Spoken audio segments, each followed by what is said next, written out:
advocacy efforts. We're very excited to have them all, and welcome.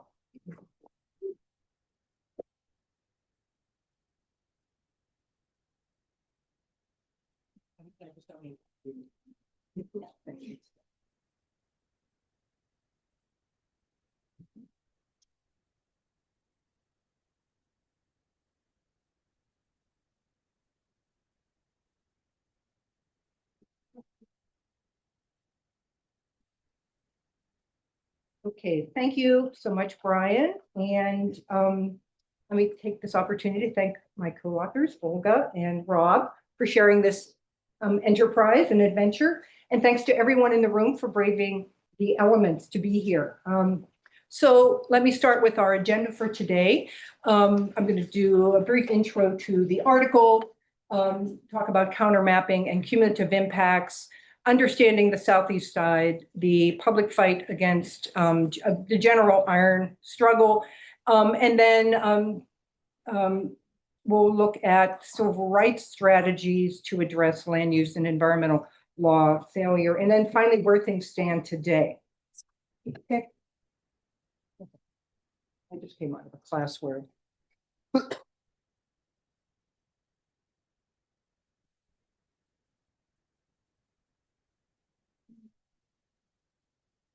Right. So the three of us will be speaking today about a recently published in December 2025 article in the journal Environmental Justice that is part of a two special issue series focused on cumulative impact and mapping theory and practice that were put together by a trio of editors, Charles Lee, Paul Mohai, and Megan Cunningham, all people with long track records of doing important work around environmental justice in different ways. And I have some copies of our article that are over there on the side. Thank you, Eli, for mentioning that, gesturing there. Our contribution to this collective effort offers a case study of how Chicago EJ organizations and advocates developed and used cumulative impact analysis and mapping in a drawn-out campaign about the relocation of an industrial metal shredding facility from Chicago's north to south side. It's a matter that is still working its way through the legal process. And beyond that, how this campaign advanced, if not thrust, cumulative impact analysis into the realm of Chicago's land use policy making. Our contribution also offers Chicago's cumulative impact experience as a case study of countermapping. And it's on that topic that I'll focus my remarks today before turning over the podium, virtual and real, to Olga and Rob and the Chicago story. Countermapping belongs to the wholesale reappraisal of the discipline of geography that happened in the late 1960s and 70s, no surprise for that timing, and especially its theory and practice of map making for its apparent complicity in imperialism, dispossession, and displacement of many sorts. There's a lot of history in that sentence. Within this new critical geography, critical cartography shined a bright light on how maps inscribe power and support dominant political structures, and put simply, are not mere representations of social reality. Instead, scholars like John Pickles suggested that, this is a quote in this slide, maps are a social product and a social actor themselves, a product of and embedded in complex networks of social relations and interests. And like any other technology and product, the map must be interrogated in its social context and emergence and dissemination and use. Now, few cartographic projects so perfectly exemplify the notion that maps can produce social facts that have real power in the world than the Depression-era residential security mapping project of the Homeowners Loan Corporation, with its enumeration of criteria shown here on that little page. I know many people in the room are very familiar with this. You know, this murky stew of race, class, and real estate for determining what urban spaces were valuable sites for future investment. These are the maps that prompt, I think, Rob, you first articulated this. If maps got us into this problem, how can maps get us out? These are the maps we were referring to. The discovery of the Hope maps, along with a wider critique of cartographies, apolitical claims, and pretense to accuracy and objectivity, gave rise to a call for the production of new maps and new worlds and a broader democratization of knowledge and information. In short, a call for countermapping, or as it was called in certain spaces, a people's cartography. I want to credit Nancy Peluso's work up here for the concept of countermapping. Her research in West Kalimantan, Indonesia, explored how indigenous communities and their NGO advocates used hereditary experiential knowledge to map customary uses of forest spaces for trees, for gardens, as a way of strengthening their claims to forest territory. The process of making these maps and the maps themselves were meant to illustrate how indigenous ways of organizing and allocating space were often at odds with state forest management categories and processes. Using handheld GPS devices to make measurements, they used government maps, official maps, to fill in the blank spaces that had been left by the government mappers, placing real people and villages in the putatively empty spaces of state-produced maps. This work of indigenous forest communities foreshadows cumulative impact mapping to the extent that the Kalimantan countermappers were attempting to use maps to speak truth to power, creating space on official maps for missing social facts. Countermapping has become an essential practice in the toolkit of advocates and activists and scholars. And there are so many fascinating and important exemplars. I'm only going to mention two.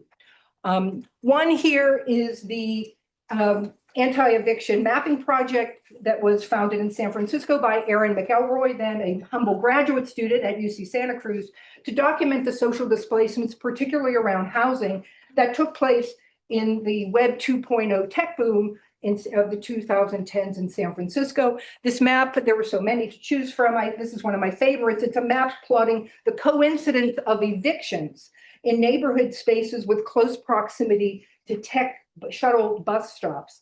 And these were the so-called Google buses that had a kind of menacing ubiquity on city streets as they whisked young tech workers from the city southward to their workplaces in Silicon Valley and then back again using public thoroughfares, public bus stops, etc. This is a project that has a global reach now if you go to their website. It's been used by activists. UC Berkeley took it up in its planning project to develop regional anti-gentrification policy. So it's a countermapping project that has had legs. The other example is more local. Little Village Environmental Justice Organization's collaborative project documenting toxic truck exhaust. It demonstrates how digital cartography can work hand in hand with digital photography to document and visualize the experience of a community and the dirty air it breathes, and manifest that experience as social facts.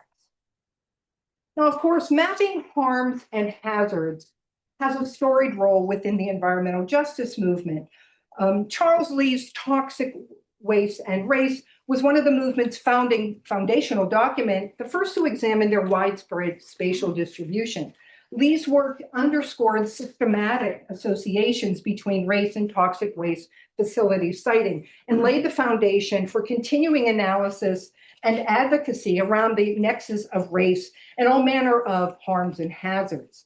And I just want to mention, Charles will be out visiting Cebu in the spring, so mark your calendars for April 9th, when he'll be in conversation with Mark Templeton, who's in the audience, around his long career in EJ work. The new GIS systems running parallel to these analytical advances and their growing sophistication, and not just running beside, but really sort of an accelerant to this work, were technological advances in geographical information systems, GIS systems. And it was interesting, Charles, in a recent conversation, said GIS was available to him, but it was just so expensive. The new GIS systems allow one to combine and visualize multiple layers of data in seconds.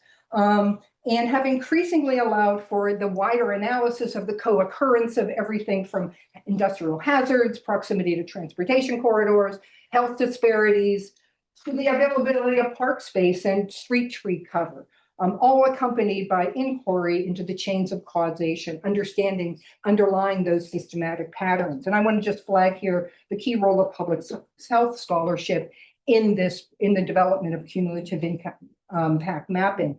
In this way, cumulative impact analyses can help identify environmental justice communities by helping to delineate their boundaries.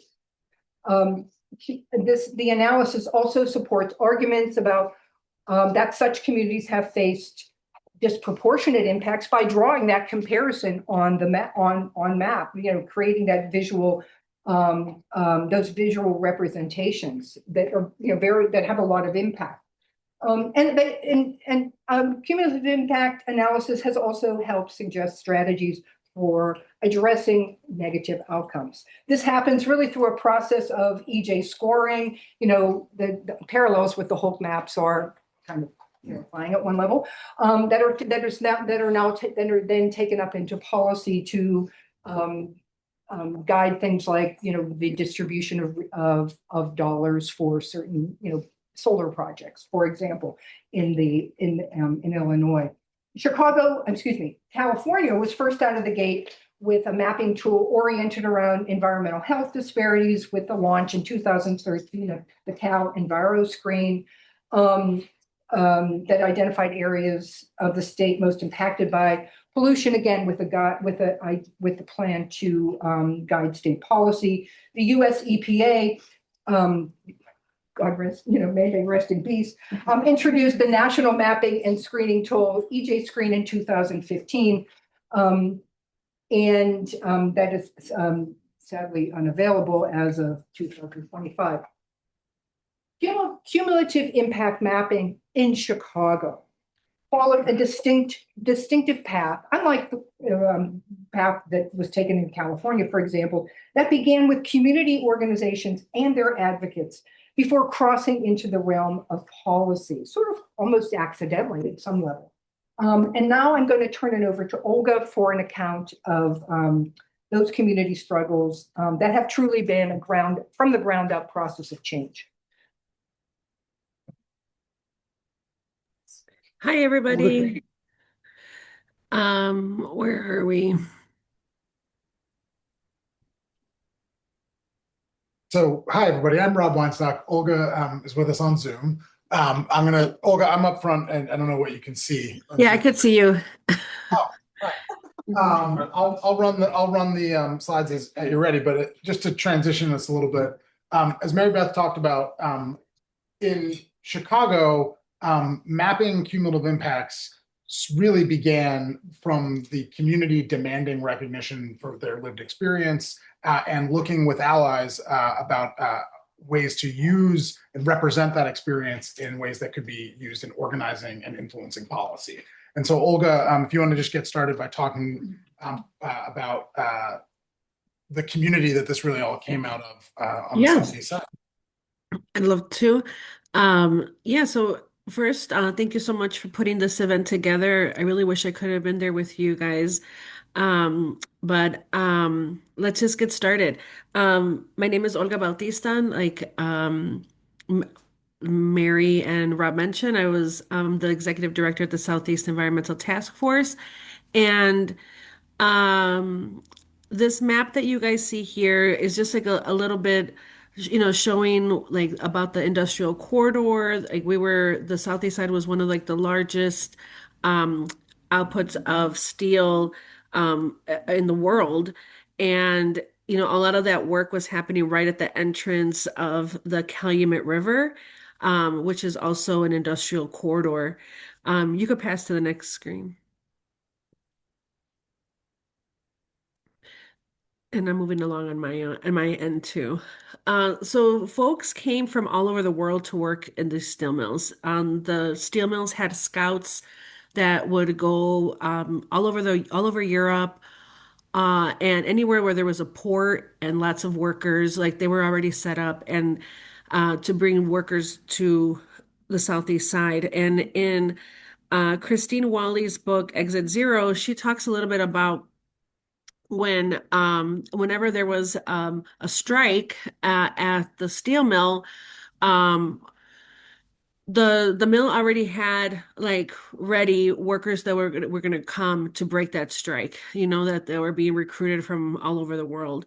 So, the neighborhood, yeah, actually can trace back every ethnic group that's in the neighborhood from um, Irish, Italian, Polish, Serbian, Croatian, Mexicans, sharecroppers from the South. Like every ethnic group could be traced back, almost every ethnic group could be traced back to being recruited to come to break a strike. But what was crazy was that sometimes the conditions were so bad and it was there was nobody there to train them because the workers who actually did the work were on strike, that sometimes those strike breakers would join the strike. But what happened next, is that you have now a community that is very rich in culture. I'm still in the other slide with like yeah, prior. So you see like there's in some of these images, you see like just like a mix of culture, of different cultural practices, music. I mean, I remember like just walking through my neighborhood from the bus stop and hearing like bagpipes from a funeral, and then like folk, like polka music from like a Croatian household, like in the backyard cooking out, and then like Mexican music, which actually sounds very similar to the polka music, and then like hip hop and R&B, like all in the same neighborhood, like all on my walk from the bus stop to my house. So it was a very unique neighborhood and a lot of pride in the fact that a lot of these workers and these families worked in the steel mills. And you could go back to the next one and the next one. Yeah.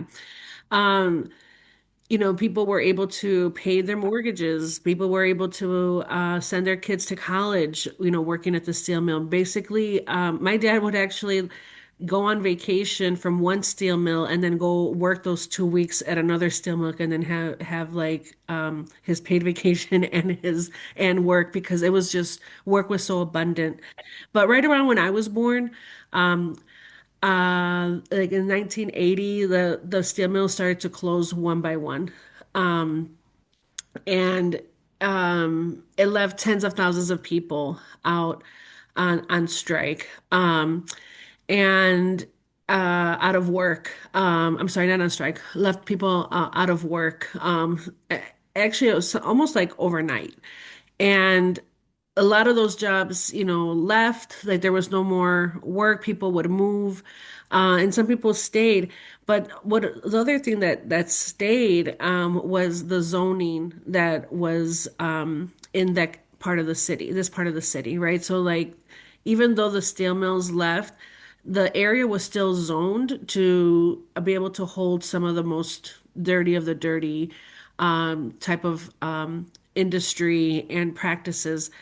Um, During Harold Washington's time, he was the mayor during this time, and in an effort to save the economy of Chicago, there was a plan to create these planned manufacturing districts so that so companies who were looking for a place to relocate, could move into these areas. And um, it was like, here, you can bring your company here. Like we have these planned manufacturing districts. All you got to do is meet this criteria and, you can have a permit and bring your business here.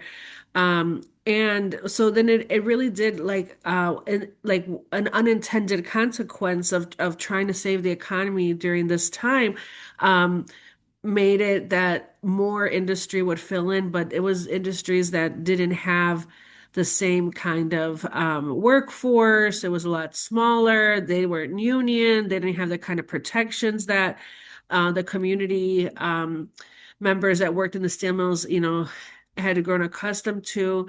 Okay, move you to the next. Um, so then in this area, it is the mouth of the Calumet River, and you see like the some of this industry, but it's also one of the most biodiverse parts of the city. I think I'm in the slide before that. Yes, and we have a ton of birding that happens in this area. We have these beautiful parks. We have a Cook County Forest Preserve in this area. There's also the only state park in the city limits is in my neighborhood. At William Powers, you can still hunt. You can hunt fowl in still at the state park. So a couple of times a year, you'll see like these little ribbons tied to the branches, and that's where like you're like entering the hunting grounds that people are already know to like be careful, and all the rest of it. So it's a really interesting part of the city, to have like this like post-industrial, situation with like the industrial corridors and then the residential neighborhoods and then also these like beautiful um very biodiverse nature areas that are very diverse and part of our neighborhood too. So deer is like something that we see it's very common to just see like you're going to go get like a gallon of milk and then all of a sudden there's like 8 deer like crossing the street, like they use the same path that we use, where like the little walking path in the neighborhood. And then yeah, it's just like the most beautiful thing. And then it is also sometimes it's like one of those moments where you're like, oh yeah, this is my neighborhood. Like this is part of it. It's kind of like when you wait for like the ducks to cross the road, but these majestic, beautiful animals. And deers are just one part of it. There are so many incredible, it's just incredible, like the biodiversity in this part of the city. And then next slide. Yeah, so this, I think, focusing back on maps and just like the juxtaposition of these two maps, looking at the makeup of the city in the 1930s compared to 2020, you could see the difference in the concentration of African American and Latino. And actually, it would be cool to also put the cumulative impacts map. I think we have it in another place where you could see um, the how the areas where there's like more people of color are also the areas where we have some of these like hot zones where there's more pollution. Okay, you go to the next slide. Um, Here's another slide this is from the Chicago's Health Atlas, I believe, and it shows also just the hardship index, which includes all kinds of different things regarding like demographics, like college or education attainment, um, just different like job security, food security, all those things. And you could see that's also very similar to the areas where you see like the industrial corridors is where you have a concentration of poverty. Okay, next one. And then this slide, right? So this is the slide that we use a lot regarding the air quality and the health index in the city. And most of these areas where you see like the very red and or like dark orange and yellow, it's close to highways, but it's also close to the planned manufacturing districts and close to those industrial corridors. Okay, next slide. A little bit more about the industrial history and the way that it impacts health. So, being able to say and correlate like the industry and like the health outcomes and say like it's because of this industry. There's a lot of other things, whether it was that we were, poisoned by these industries or the other factors. This is the reality though, that these areas that are in those industrial corridors have these higher instances of chronic disease and cancer rates compared to the city of Chicago. So it doesn't matter, like, whether it was like, what came first, the chicken or the egg, the industry or the sick people. The fact is that this is this current state, like where people are that are experiencing these higher instances of disease, chronic disease and cancer rates. In this map, you can see the mostly yellow areas are the areas where it's more residential. And then, the green areas are some of those green spaces that I was talking about, and the purple um are where there's like the industry. So here you could see just like um how unique this part of the city is because we have all of these things here. And it's also a little tricky because some of the rules that we have, even for um, like deciding what areas are like the hot zones.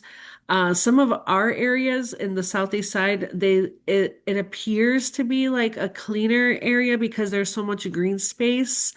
And so it's really important when we're creating the maps and gathering data that we also are able to include the qualitative data so that people can actually share their experiences of what it's like living next to the industry or the nature parts, because um, it could be perceived and that because there is so much green space that it should be like a very healthy place to live. So it's important to include both the qualitative and the quantitative data to be able to tell the real story of what the impacts of living in industrial corridors are like.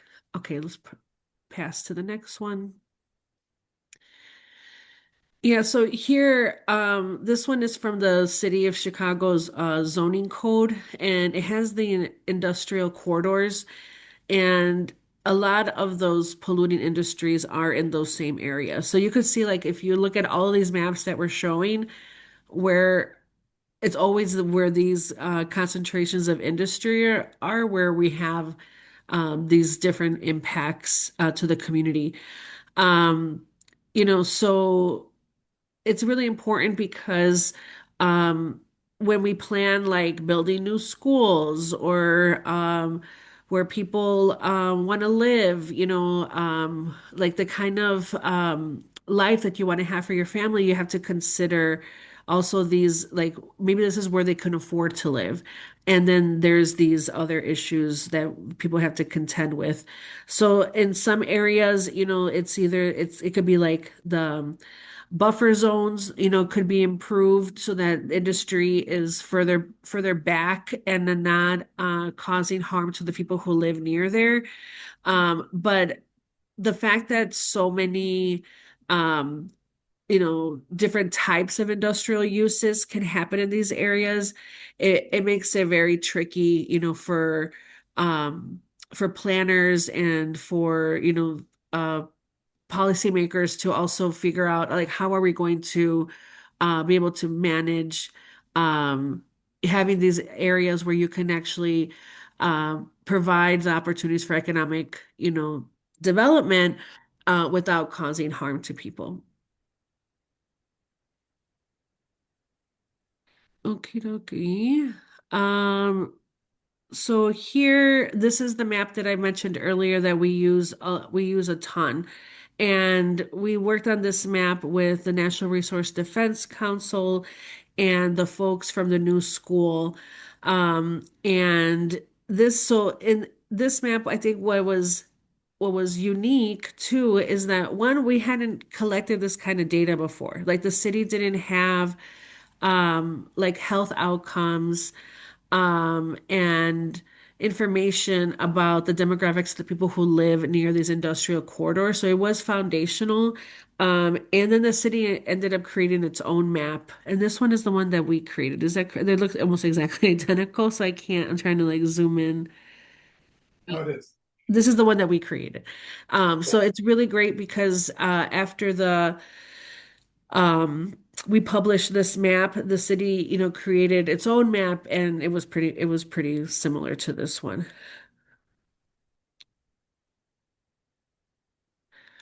a little bit about General Iron. So the issues that my organization has been working on the Southeast side, they're very deep-seated. They've been going on for a very long time. But it was this campaign, the campaign to stop General Iron. General Iron is a metal shredding company. They shred vehicles. They had a history of violations up on the north side where they were originally on the banks of the Chicago River. And they would have something like 60 citations by the city in a decade. And what would happen though is that some of these citations, if they're not adjudicated, they don't become part of the record. And so when they re-up their permits, it's not considered. So sometimes, they'll have like a violation, and then they'll say, "Hey, we promised to do these things," or whatever, and then the company later applies for the permit renewals, and that information about those past violations, because they were not adjudicated, because they were settled, don't become part of the record that is included in the decision making for the permitting bodies to use, which was always really tricky. So for us, this campaign, like, we tried using all this data and information that we had about the plan for General Iron to move to the southeast side.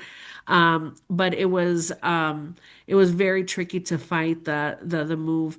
The next slide is just so you can have an idea of like the different parts of the city, like where it was moving to from and where it was planning to move. Just so you can have like an idea of like the racial makeup. And then also we have the CDPH Air Quality and Health Index next to that. And the crazy thing too about this campaign that happened was that it was also happening during the middle of a global pandemic, and also on the heels of like racial uprisings that were happening across the country, across the world. So all the plans and ideas that we had for organizing the pushback against this relocation of this company really were out the window. We had to learn new ways to organize in our communities, especially, the whole like year when everything was virtual and we were like sheltering in place. So that made it very tricky. But during that time, what was decided was that it was still worth fighting. Like, we would have to be creative and find new ways. And one of the things that happened was after every public comment and every opportunity to, it, you know, say like, hey, like sorry. You're good. Just Okay. Yeah, like if you can't we don't want this company to be relocated to the southeast side because the community where it was had been fighting against it for years. But there was this plan to create on the north side on the Chicago River, like a new development. So they had to get rid of all the blight, and this was a big eyesore and like something that was just not part of the new plan to redevelop the north branch of the Chicago River. So it felt very unfair that like there was one neighborhood that was like being cleaned up and was, getting this like new, like fresh uh development, and with like, Riverwalk access and green space and all the things, and that the neighborhoods on the neighborhood where I'm from in the far southeast side was getting these the stuff that people didn't want. So the people that you see, I think if you go back one slide, um, these folks they were part of a hunger strike. The three people, Oscar Sanchez, Chuck Stark, and Brianna Bertacci, started the hunger strike. And they ended up being on a hunger strike for 30 days. And then other people joined, like, day 5, day 10. And even Alderman Byron Sincho Lopez joined the last 11 days of the hunger strike. Um, they this was not something that people took lightly, right? Like making a decision, to do something like this was thought out. There was actually conversations with other hunger strikers from the Diet Hunger Strike. Alderwoman Taylor actually came and spoke to the hunger strikers before the hunger strike started to explain to them what was going to happen. Are they sure they want to do this? But because there was like no end in sight, like there was, like I mentioned before, every comment period, every letter, like all the advocacy work, the activism, like nothing was helping to slow down this process. And it was so clear that the plan, that what the plan was, right? To like build up, this new neighborhood on the banks of the Chicago River, and then bring this dirty stuff to the southeast side. So because it was so easy to see like what was happening here, these very brave people decided that they weren't going to take it and that they were willing to risk everything. So there was a lot of solidarity hunger strikes that happened during these 30 days where like universities and organizations like Sierra Club and others would have like a solidarity, like 1 day fast in solidarity with the hunger strikers. And it started to just snowball and get a lot of attention. And then people started to notice when it started to show up in like the Tribune. We had like the editorial boards weighing in on this issue. This was a campaign that started under Rahm Emanuel, but ended in during Lori Lightfoot's time as mayor. And it really just galvanized the whole city. Like some of these demonstrations that you see here with like the folks marching down the street, and um these were happening during the COVID shutdown. So like the offices for our aldermen, the offices for like the mayor's office, everything was closed, everything was remote, and it didn't leave people a lot of choices. So these demonstrations ended up happening at the doorsteps of those aldermen and the Mayor Lightfoot during that time.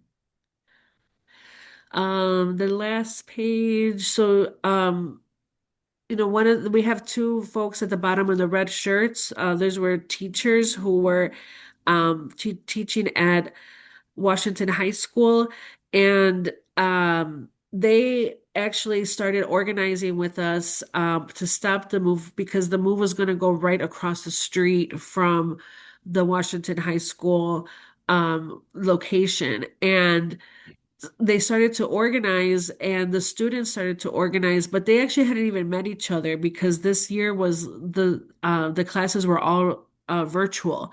So some of these teachers didn't even meet their students until they were like out on the line demonstrating, and that's actually how they got to meet them face to face for the first time, which was really crazy. And I have to like just emphasize again just like how how tricky it was for all of these things to be happening at the same time, and just how grateful I am to the dedication of so many community members that were not going to give up, that wanted to see something different.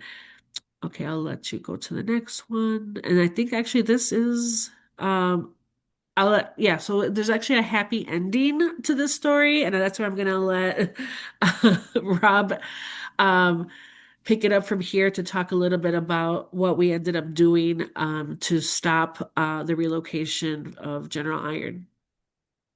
Thanks, Olga. So on this slide, maybe I'll start by saying it's a real rare honor. First of all, thank you for having me here at the University of Chicago. It's good to be back and see a few familiar faces and many new ones. When this campaign was started, I actually was teaching across the Midway here at the law school with Professor Templeton there, and I moved over to Northwestern in the middle of this, and my predecessor, Nancy Loeb, had been working with Olga and the entire Stop General Iron campaign for years, so I inherited that work and really stood on their shoulders in what I've done since. So that's one set of thank yous and one honorific I have to give. The other is it's very rare as a lawyer to be introduced by our client who says, now there's a happy ending, right? So we'll take that one. But I also, as a lawyer, will kind of nitpick my own client here a little bit and just remind Olga and all of you that it's still ongoing. And we'll talk a little bit about that now. But the picture here on the transition is Olga and Oscar meeting with former US EPA Administrator Michael Regan. And this is really when all of those, Olga mentioned the comment periods and showing up and nothing was happening. There was no traction. But this public organizing, the hunger strike, the community-driven campaign started getting people's attention. And that's why we kind of transition here with Administrator Regan visiting, because that's when really he wrote a letter to the city and said, not I'm the US EPA, I'm going to step in and do something, but you're the city, you should do something, even though I'm not going to step in myself. And that was really important and pivotal. The legal story I'll try to tell quickly now. So as Olga mentioned, the legal advocates involved really threw the book at this, right? And as an environmental lawyer, I look at these sorts of situations and I say, well, what does the Clean Air Act say about the air pollution? And what does the local land use policy say about where we put industrial facilities in a community? So we participated in the city zoning and permitting processes. We participated in the state air permit. That's who issues the federal Clean Air Act permit, the Illinois EPA, IEPA. And then as we'll talk about in a minute, we turned to civil rights strategies when found that those traditional environmental and land use strategies were not working. I want to root that back in the discussion of maps why we're here today. There's a way in which you can think about those traditional environmental and land use tools as a community having to fight against maps, right? So in traditional environmental law, we say, what is that proposed facility or existing facility? What is that going to do in terms of air pollution or water pollution or hazardous waste, solid waste? And regulators look at each of those streams of pollution separately, and they look at each facility separately. So you can kind of think about it as a strategy of ignoring the map.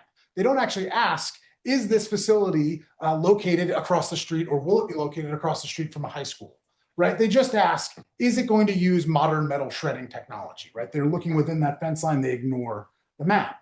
Local land use, actually, for people who've studied land use, and maybe there are people who have done this more than I have in this room, I suspect, it actually really, modern land use in the United States started from the idea that we could make a map and segregate dirty land uses from residential and clean land uses, right? We want to concentrate industry in one part of town so that we have our bucolic tree-lined, streets and other parts that are far away, separating industry. So in that way, if you are a community like the Southeast Side that lives among heavy industry and among the legacy of heavy industry, you really have the map weaponized against you. And this goes directly to Olga's point about those industrial corridors. If you think about that in the abstract, it may be a good idea to concentrate industrial land uses, right? But now think about it when those land uses are concentrated next to residential communities interspersed with the parkland that Olga was talking about. So we really tried to fight those failings of environmental law and land use law with civil rights laws. Why is that? Because there's a sense in which something called disparate impact theory under civil rights laws, which we can a long conversation about the status of that theory in this moment now. But rewinding to the time that this campaign was unfolding, there's a way in which you can view that theory as really embodying countermapping, right? It's the idea, particularly in the environmental law space, of asking, will this federal action impact people differently based on their race or other protected status under the law, national origin, and whatnot. And so really the civil rights, the two separate civil rights efforts that we launched and carried through basically all came down to that map that we saw before, right? This idea that you were going to be moving a polluting facility out of a wealthy and white neighborhood and into a low-income people of color neighborhood really couldn't make that sort of disparate impact story any more clearly, right? So we filed and prosecuted two separate civil rights complaints. Under the federal civil rights law, there's a 2001 case, the Sandoval decision by the Supreme Court, which basically said if you want to raise this sort of disparate impact theory, if you don't want to allege intentional discrimination, that you've got sort of a statement of someone acting with racial animus, disparate impact can be covered by the federal civil rights law, but not through a direct lawsuit. Even if you were aggrieved by that, you can ask the federal agencies for help. And so the Supreme Court said, you don't get to go to court with that sort of claim, but you can go to a federal agency. Now, there's a long tortured history of that sort of claim being made to federal agencies, which I will not get into at this moment, but suffice it to say that until the Biden administration, administrations of both parties let those sorts of complaints languish in the environmental context. So we did, and my predecessors did bring a complaint to US EPA, and they alleged that the air permit that that facility was going to get did just what I said about environmental law a minute ago. It ignored the map. It ignored what the consequences of that action would be in that community. And it said you should be considering that when you issue air permits. To fail to consider that is to allow disparate impacts to happen, which is a violation of the Federal Civil Rights Act. That was essentially the US EPA complaint. The HUD complaint was lodged against the Department of Housing and Urban Development, and that targeted the city's role in this whole thing, right? Because the way these federal complaints work, and I apologize, I'm rushing through some of the legal mechanics here with time, but you basically have to say that that entity is receiving federal funding to do something, and in the course of that funding, they are having this sort of disparate impact, right? And so for HUD, we looked at the city's role in all this. And so really the target there was the city. One thing that's interesting about these complaints is you'll notice the person we were adverse to, or the entity for the HUD complaint, was the city of Chicago. We were asking HUD to step in. The US EPA complaint was the Illinois EPA, the permitting agency. You know who that wasn't? The actual polluter, right? We're asking other units of government to do their job and protect people from these disparate impacts. Again, I'm going to kind of try to push through this quickly given where we are with time today to leave some time for questions, but this is where you get some of the disparate impact law that I was kind of summarizing very inartfully a moment ago, and our application of that law to the facts here. Now, the interesting thing is the HUD complaint, actually, we were able to state an intentional discrimination claim as well, and that's what HUD found in July 2022, because the city, there were all these, Mayor Emanuel was not bashful about talking about his plans for the north side of the North Branch of Chicago River. And in doing that, the alders for the north side were also not very bashful in talking about their motivations for supporting this relocation. And so we were able to state intentional discrimination as well as disparate impact discrimination in the HUD complaint. And so in July 2022, HUD agreed with our complaint and said there's both types of discrimination happening here. The city needs to take some action to rectify this, both as to the specific facility, but also as to the broader pattern and practice, really, in their policies citywide as to industrial land use. So that launched over 2 years, well, I guess actually about 18 months of settlement negotiations with the city, which resulted in a VCA, a voluntary compliance agreement, that has many components that I could talk at length about again. But one of the things that I want to just highlight about it is it really required the city to start taking into account cumulative impacts and disparate impacts. When I say cumulative impacts, that's the mapping Mary Beth was talking about. How do you trace all of the things impacting a community's environmental well-being, their public health status, all the social determinants of health? How do you consider all of those when making a permitting or land use decision? So it really had a set of structural reforms that the city was forced to take on immediately. And then it required the city to look at its legal frameworks for land use and say, how can we redesign those maps? How can we have a different land use policy or set of laws? And that's actually now pending before city council. There is an ordinance, the Cumulative Impacts Ordinance, the Hazelham Johnson Cumulative Impacts Ordinance, which has packaged those reforms for the city. I just kind of went through some of the key provisions there. I'll kind of keep moving. On the US EPA side of the ledger, we also managed to negotiate a settlement called an informal resolution agreement between US EPA and Illinois EPA during the last year of the Biden administration. That requires the Illinois EPA to do certain things when it is reviewing a new construction permit under the Clean Air Act for a new air polluting facility. It has to consider cumulative impacts. It has to use environmental justice and demographic screening to determine what it should be paying attention to in doing that permitting. That is basically using its current state law authority, the Illinois agency, to fold in and address these issues. I want to give just a brief update on kind of where things stand on all of these efforts. And then we have, I guess, 1 minute or two left for questions. First, after Administrator Regan stepped in, the city went back and looked at the facility again. They needed one final permit, the facility, and the city after that denied that final permit. That permit denial is still in litigation. I represent the Southeast Environmental Task Force in that litigation. We are waiting for an appellate court to schedule oral argument or issue a decision on the permit question, which has been fully briefed now for 9 months, which is pretty slow for state court, so it's interesting. But it's still outstanding. The voluntary compliance agreement did require those structural reforms of the city. Again, some of they're summarized there. I don't want to bog us down too much in the details. And the Illinois IEPA informal resolution agreement also required IEPA to start doing things differently when they look at air permits. One thing now that we're seeing in both of these is we are moving from the legal into the political realms, right? So as I mentioned, the Hazel M. Johnson Cumulative Impacts Ordinance before City Council right now. IEPA, there's a proposal to basically move that resolution agreement into state law through a state statute. So that's going to be before the legislature this spring. I mention these things because it really gets us to the conclusion really of our article, and maybe where I'll stop for literally, I think, a minute of question. The question is, okay, maps got us into this mess. That's the redlining story that Mary Beth told you and some of the maps that we've showed you through the presentation. Maps were pivotal in the community's efforts to elevate these issues and get decision makers to pay attention and to use the legal authority they already had to try to start addressing these problems. But can you bake maps into law and policy in a way that will prevent these problems from arising in the first place? And where our article ends is really thinking through that question deeply. So I'll just kind of highlight a couple of things that we noted in the article, reasons to maybe be a little skeptical about whether that's possible.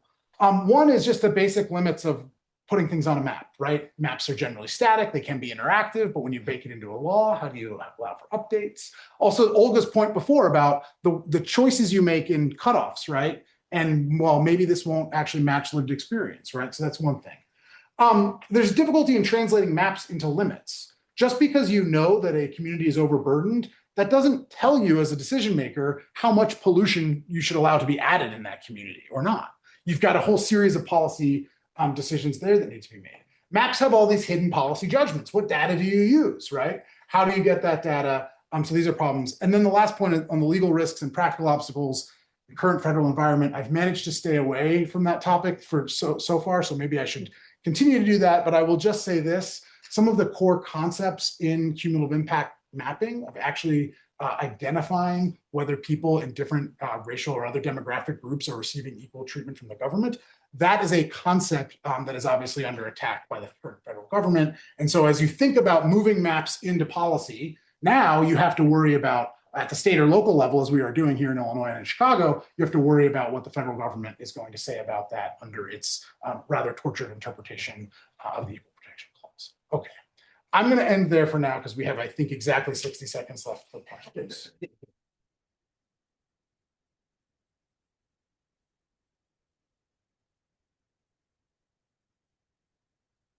Maybe that's more time than we needed. And Olga, you're still on, right? Yes, I'm able to stay on for questions for sure. Yeah, sorry, I'm back there. I have a mic.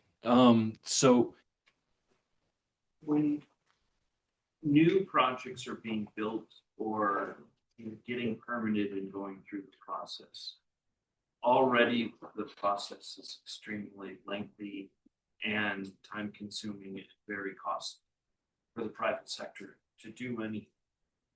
And obviously this plant should not probably exist anywhere, but how do you see, or in collectively the team, but I'm more interested on the policy side, is how can these environmental guidelines, but also the incredible complex process that private sector needs to go through, how can that be streamlined? Because I'm speaking obviously as a private sector developer, but we see the EPA actually becoming so troublesome, but yet it seems ineffective here. Is there a better way to do this from the ground up and like starting with a clean sheet? That's a hugely important question. I mean, I think, I practiced in the private sector before I done clinical environmental practice. And I think there's a lot of heterogeneity there, right? I mean, sometimes processes are really complicated and time consuming and expensive, and sometimes they're really not. And so one thing I think it's important to just kind of really think about how this is playing out on a project by project basis, right? What are the requirements in place? One thing that I think can be attractive about the cumulative impacts framework in this context is it's a little bit of one-stop shopping, right? One of the things that I always found frustrating when I was in private practice is I would get asked to help on a Clean Water Act permit for a water discharge. And I would have no idea what the facility was doing as to its air discharges, its air emissions, right? Or its hazardous waste. Cumulative impact says, okay, let's get it all in front of us and think about this in one spot, right? It's So one ecosystem. it's right, and so and there's obviously like some parallelism, right, or some it's appropriate there. So I actually think that cumulative impacts frameworks can help with that if you can think about things in a single shot. I also think that you're then pulling together these different processes into one, which I think is sort of streamlining almost by definition. I will say too, though, that we should be looking before we leave, right? And so I don't think I think that it's actually not. Sometimes the question is how can you make things faster, and I think sometimes they should be. This was a situation where no permit was required, right? This is the permitted by right that Olga mentioned before. Seems like that's maybe a spot where you need more time and more. So I think you got to look at it really on a transaction, kind of by transaction basis. Maybe not the most helpful answer for me. So, yeah. Thanks for an interesting talk. So I'll ask you a question that I grappled with a lot of some of these studies, effects of like environmental health hazards out of early child development. And just thinking about, cumulative impacts and some of the slides we saw about the consequences of like deindustrialization on the southeast side. I mean, some of the impacts on health happen through like the economic foundations of the family, right? Especially when you're talking about sort of potentially multi-generational impacts. So I'm curious, I don't think it necessarily applies in the case of General Iron, but more generally, I mean, how do you think about the sort of paradox where sometimes locating a polluting industry in a disadvantaged community actually improves economic conditions in the area, which might have positive impacts on health? How do you balance it against the negative impacts of the pollution itself when thinking about cumulative impacts, harm, and how is this litigated in court? Yeah, it's a great. Olga, did you catch that question? Yeah, I did. I think and I could just say one thing. I think I feel like we know better, right? And like because we had this, we were able to look back in history and we were able to track now like those impacts, like it should mean something, right? So like when we I think about like the use of coal, right? Like before this plan, there was a plan to put a coal gasification plant at the same site right across from the George Washington high school. And now there's a plan to do like an underground mining thing with like mining limestone for this invert project. So these kids by Washington High School, like they don't get to catch a break, like they're all, and people always say like, oh my God, you guys keep winning your campaigns. I don't feel like we're winning anything. I feel like we're barely holding the line, and just exposing the situation. So I think that's where we have to focus is like that, we do want a just transition from these type of dirty industries. And I think that workers should be part of that transition, how we create it, And I do bring up the coal plant because, the state of Illinois had like massive we have a ton of coal in the middle of the state, and they wanted something to do with it to save these towns, so like I feel like it's so heartbreaking, right? To like help fix one problem, you cause another problem somewhere else. And I think that if we keep thinking like that, then we're just like, passing this issue down to someone who's less able to deal with it, or God for, or like you're in a city or in a state that has, different laws, like you're in a red state where it's just like burn baby burn is the plan, right? So I think that this sometimes when you have like an administration like we have right now where it is very polarizing, that we also just think about how do we plan so that there are, this idea of a just transition, like how do we move away from, fossil fuels and other things that are harmful, and then how do we do things that are, in ways that are not going to cause harm to people? Like, what are those protections? But at every turn, like the community members, like the onus is on the community to say that this is a problem. So just from Jump Street, like we're already like we had to prove that it's a problem, but these companies don't have to ever prove that it's not. Yeah. And I just want to pick up on that because I think there's first, I think you have to look at this again at a project by project basis, right? General Iron, well, maybe I'll keep it up a level of abstraction. Many facilities that come in and are going to emit pollution in a neighborhood like this aren't going to hire anyone from that neighborhood. So like the premise of the question, I think, is theoretically, there are cases where it will be true, but there are many cases where it's just kind of, it's not a true premise, right? So that's, I think, step one. So, but then once you're even in a world where, and then one thing I find really funny is in a lot of these fights, there's one operating engineers union that gets very involved to push back against a lot of these things.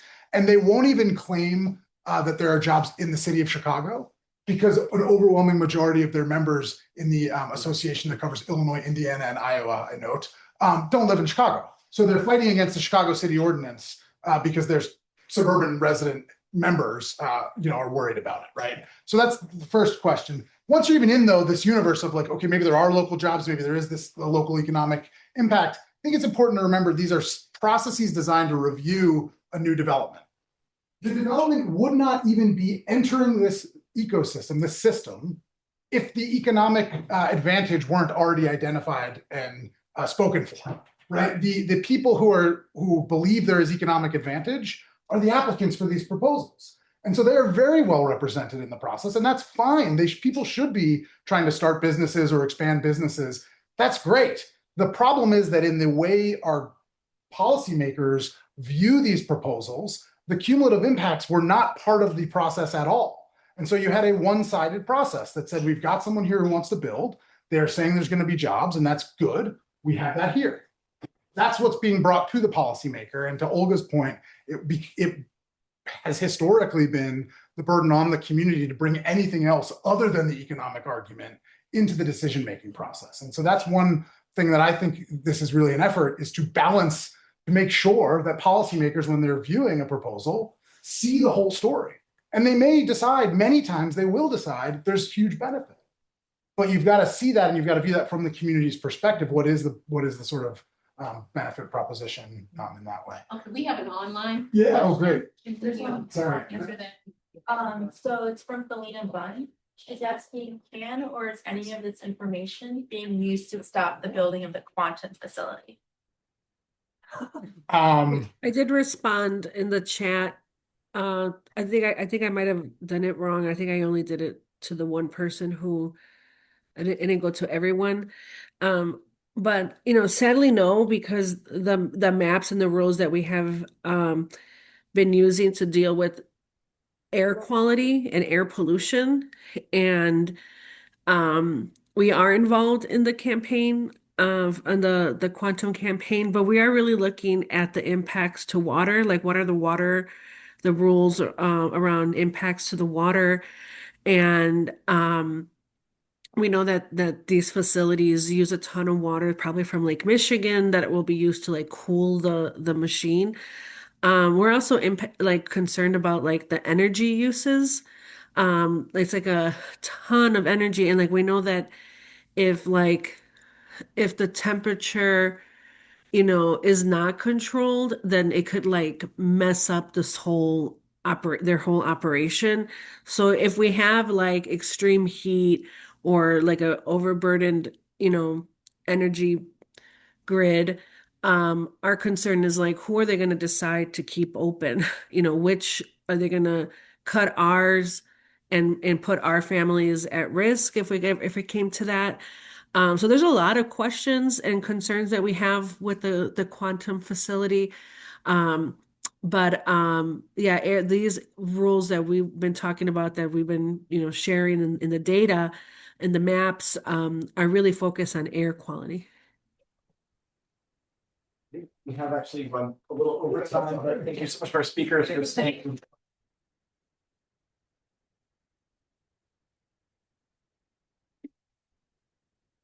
Olga, talk to you soon. Thank you guys. Bye. You're actually